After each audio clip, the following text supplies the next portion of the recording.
हैं विधानसभा चुनाव में, कहते हैं भाई मेरा चेहरा सामने रखिए, मुझे देखकर वोट दीजिए, सुनामी आ जाती है, जीत जाते हैं। अब लोकसभा के लिए फिर आ रहे हैं तो कुछ ऐसे डर आप इग्नोर तो कर रही पार्टी, कह रही कि ठीक है आते रहें, कोई दिक्कत नहीं है, लेकिन अंदर से क्या आवाज आ रही है आप लोगों के? उसको आदिवासी समाज के लोग भी बहुत अच्छे से समझ चुके हैं। केंद्र सरकार ने कई सारे ऐसे फैसले लिए, जैसे अभी यूजीसी ड्राफ्ट की बात कर ली जाए तो एससी एसटी ओबीसी की जो खाली सीटें हैं उनको सामान्य में परिवर्तित कर दिया जाए। अगर इन वर्ग के सक्षम लोग नहीं मिलते हैं, इस तरीके की कॉन्स्पिरेसी अगर केंद्र सरकार की ओर से चलेगी, अगर एक मुख्यमंत्री जो मुख्यमंत्री पद पे पहुंच गया लेकिन क्योंकि वो आदिवासी है तो उसे जानबूझ करके ईडी के जरिए जेल भिजवाया जाता है। अगर एक आदिवासी राष्ट्रपति बन जाती है तो उसको ना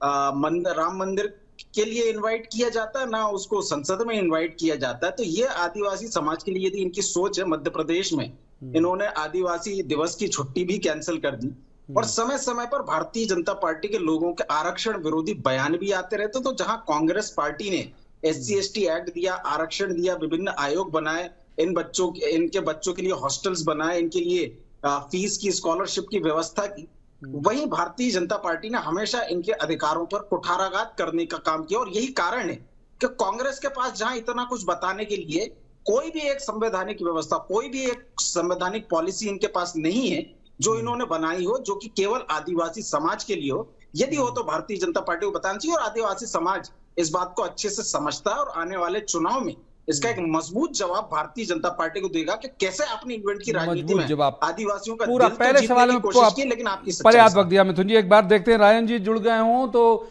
राजन जी के पास लेके जाऊंगा। राजन जी, ये कह रही कांग्रेस की कोई ऐसा सॉलिड प्लान आपने ट्राइबल के लिए नहीं बनाया कि जिस वजह से वो आए, और दूसरा मेरे पहले सवाल का भी अगर